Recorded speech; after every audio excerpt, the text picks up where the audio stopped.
हरे कृष्णा, राधे राधे।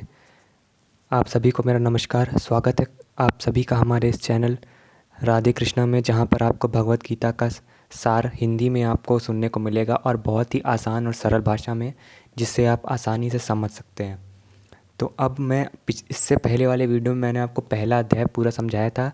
उस पहले अध्याय में उतना ज़्यादा कुछ था नहीं, उसमें सिर्फ अर्जुन अर्जुन बोल रहे थे, इसीलिए वो वाला जो वीडियो है वो थोड़ा सा छोटा था। और वो पहला जो अध्याय था वो पूरा एक ही वीडियो में मैंने ख़त्म कर दिया था, क्योंकि उसमें सिर्फ अर्जुन नहीं बोला था और उसमें ज़्यादा सिर्फ क्वेश्चंस थे उन सारे जो अर्जुन ने पूछे थे कृष्ण भगवान से। तो वो जो सारे क्वेश्चन थे उनको मैंने उसमें बता दिया है। आप पहला वाला वीडियो ज़रूर देख लीजिएगा, वरना आपको समझ में नहीं आएगा।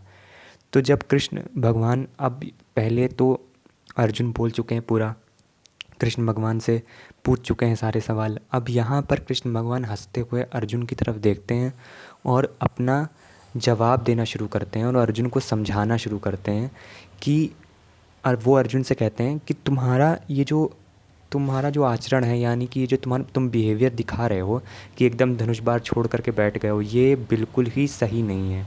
ये योद्धा वाला जो एक एटीट्यूड होता है वो है ही नहीं तुम्हारा। कृष्ण भगवान कहते हैं कि ये जो आचरण कर रहे हो, ये तुम्हें स्वर्ग नहीं देगा, तुमको कीर्ति नहीं प्रदान करेगा और तुम्हारी बिल्कुल भी कहीं भी इज्जत नहीं होने वाली है यदि तुम यही आचरण दिखाओगे तो। कृष्ण भगवान कहते हैं कि ये नपुंसकता को त्याग दो, इसका तुमसे कुछ भी लेना देना नहीं है और तुम्हें ये कुछ भी देने वाली नहीं है, इसलिए धनुष उठाओ और युद्ध के लिए तैयार खड़े हो जाओ। अब यहाँ पर ये सब कुछ सुनने के बाद अर्जुन फिर से कृष्ण भगवान से कहते हैं कि आप मुझको ये बताइए कि द्रोणाचार्य और भीष्म पितामह तो पूजनीय है मेरे लिए, तो मैं इनके खिलाफ युद्ध कैसे कर सकता हूँ। मुझको यदि इन सबको मार करके देवताओं वाली कीर्ति, स्वर्ग लोक और ये सारी चीज़ें मिल भी जाती हैं, तो इसको मार करके मैं यदि अपने अपने ग्रैंडफादर और अपने टीचर को मार करके अगर ये सब कुछ पा भी लेता हूँ, तो मेरे लिए ये बिल्कुल ही निरर्थक होगा, मेरे लिए कोई भी वैल्यू इसकी नहीं रह जाएगी।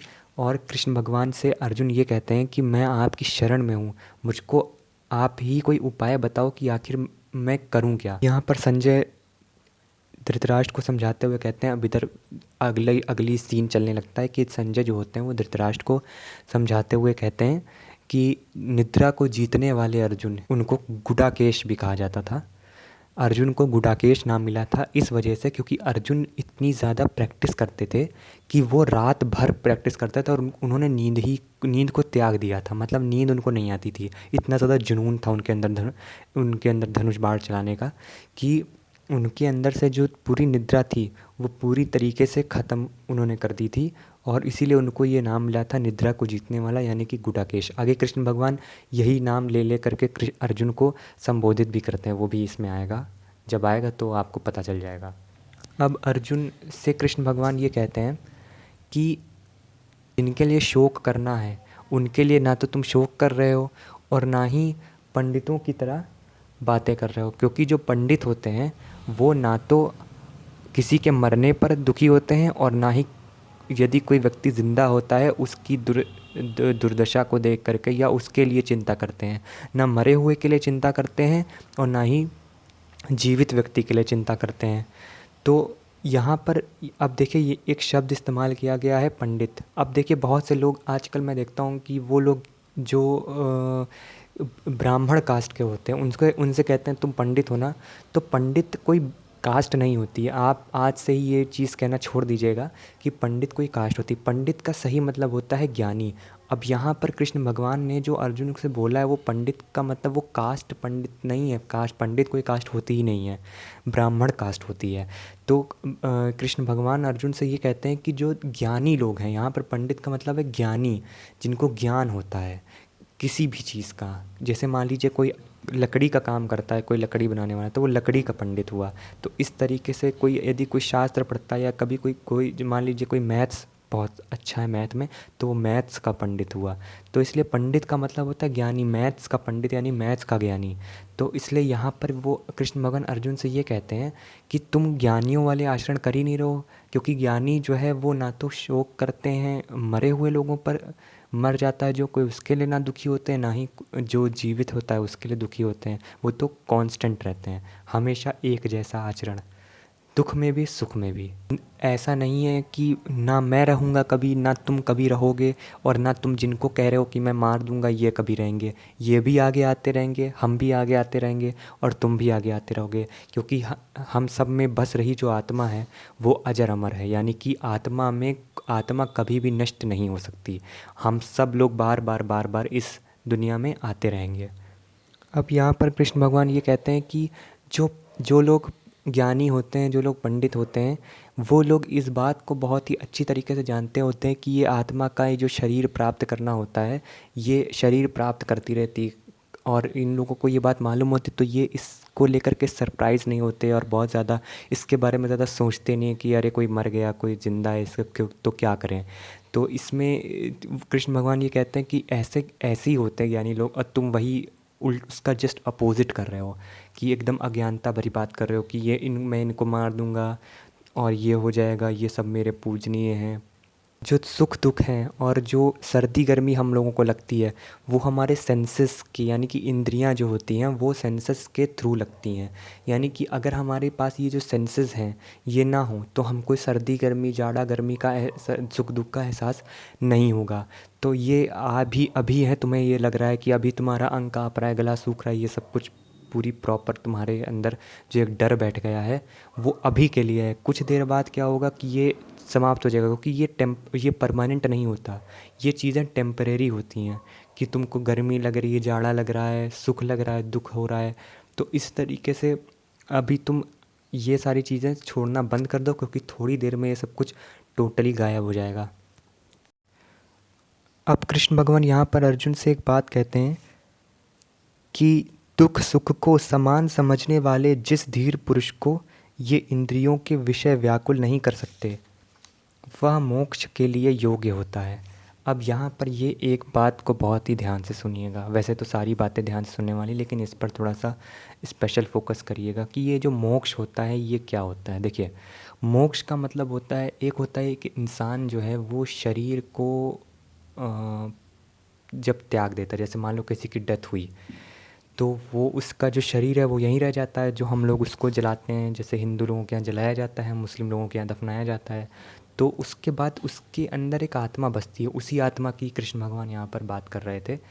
तो वो जो आत्मा होती है वो निकल जाती है शरीर से। अब उसके कर्मों के मुताबिक, वैसी बहुत ही कॉमन सी बात है कि फिर उसके हिसाब से उसको जैसा उसने कर्म किया होता है वैसे फल मिलते हैं, वैसी सजाएं मिलती हैं।